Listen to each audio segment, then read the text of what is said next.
第27集嘅探店日記，華仔同大家再次返嚟到布碌倫7大道51街夾52街嘅興旺餐廳，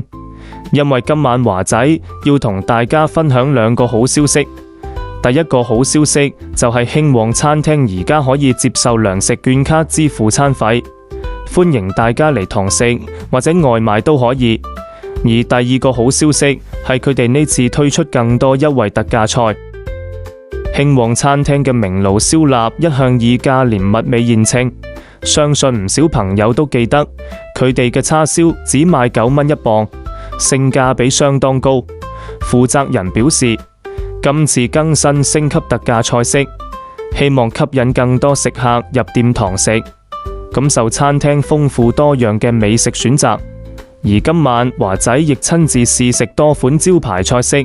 有枝竹炆狗仔鵝、薑蔥龍蝦粉絲煲、生焗白鱔煲、上湯鮮竹浸雜菌、紅燒乳鴿同埋胡椒豬肚雞浸生蠔。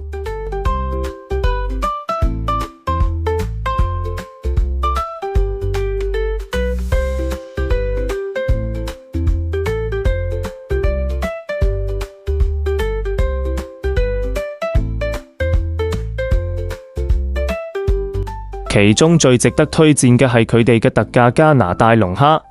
每隻只賣15蚊，性價比相當吸引。上一集我哋試過避風塘龍蝦，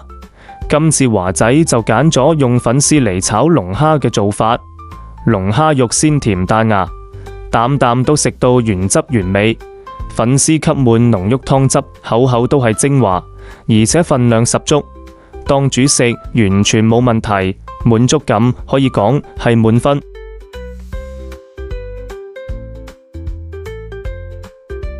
而生焗白鱔則選用新鮮生鱔，配上香濃秘製醬料，以慢火焗至充分入味。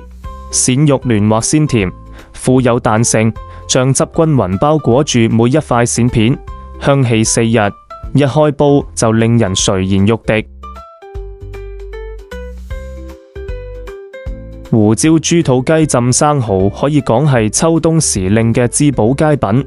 白胡椒有驅寒暖胃嘅作用，豬肚健脾養胃，雞肉補氣養身，